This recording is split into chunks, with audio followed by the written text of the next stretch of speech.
Hey everybody, just wanted to make a quick video.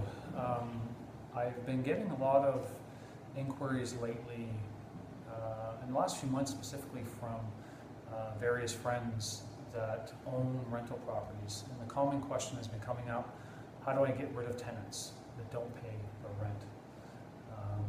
So I'm just going to kind of describe the process and the guidelines that we have to follow here in New Brunswick when it has to do with us wanting to evict or to remove a tenant from one of our properties.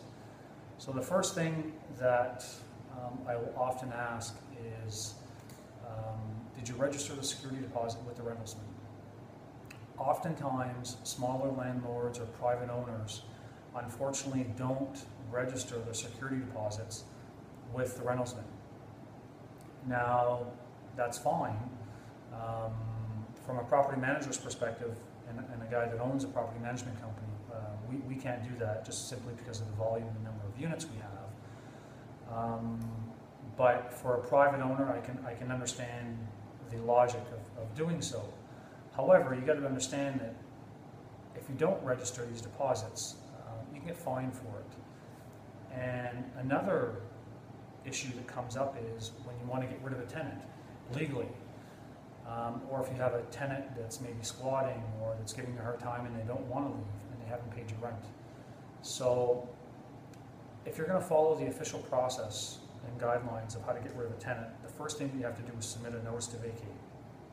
And this is a general form that you can go on smb.ca's website to download a notice to vacate form. You fill it out and it basically gives a tenant 15 days to pay their rent. If not, then you have to fill out another form, get in touch with the rentalsman, and request to have the sheriff go over and change the locks. The trick is, if you try to submit a notice to vacate and you have not registered your security deposit, they will probably ask you to register the security deposit immediately and probably give you an earful of information of why you should be always registering these security deposits. So if they're good and they're nice enough, they'll let you register it right away, and then you can submit your notice to vacate. That's the first step. So you fill out the form, you deliver it to your tenant, and you must send a copy of this notice to vacate to the rentalsman. So either you got to fax it, and you also have to keep confirmation that the fax went through, because they lose stuff. So cover your butt and keep a copy of the transmission sheet that the fax was successful, or email, or whatever the case may be. Fax is usually what we use here in the office. If after 15 days the tenant's not gone, it then gets a little bit more hairy. So you got to fill out another form requesting help from the rentalsman that's going to involve the sheriff. So typically you got to actually go to Service New Brunswick, which is at the Assumption Building on Main Street here in Moncton, and fill out the form, and you got to pay them $75 to request for a sheriff. A couple days later, you'll get a phone call from the sheriff saying, okay, we're going to go over to the apartment, can you meet us there? We're going to post a notice. So they're going to leave a note on the door saying, you got to pay your rent, contact us.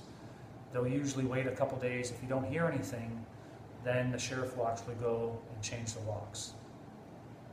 So if you're lucky, the tenant will be gone by then, right? Either your notice to vacate got them to leave, or the fact that the sheriff's involvement has gotten them to leave. So there can be a couple more problems. So if they don't leave, then it can turn into different situations with the police or with the sheriff. The other big issue is if they do leave and they leave the apartment full of stuff.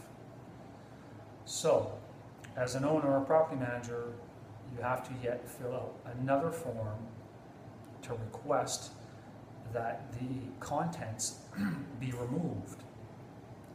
Unfortunately, the issue with that is it can take up to 30 days, or you have to give the tenant 30 days to get their stuff out of the apartment before you can go in and remove their stuff.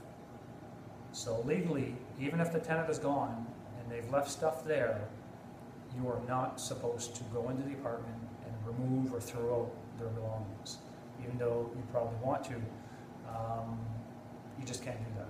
So again, by playing by the rules and the guidelines, you fill out another form, you request this final letter to be delivered that the tenants have to remove their contents. At the end of 30 days, if they don't remove them, then you're free to do so. But at the end of the day, wanting to get rid of a tenant sometimes can take a couple months. It's not fun. So I strongly recommend you make sure you do some proper screening of your tenants so you try to avoid these issues. However, they'll always happen. The more apartments, the more units, the more buildings you have, you're undoubtedly going to hit this scenario. The best thing to do is, when you're dealing with security deposits and you have to do anything to do with evicting a tenant, play by the rules. Work by the rentalsman's guidelines, use their forms, call them if you have any questions, and document every step of the process.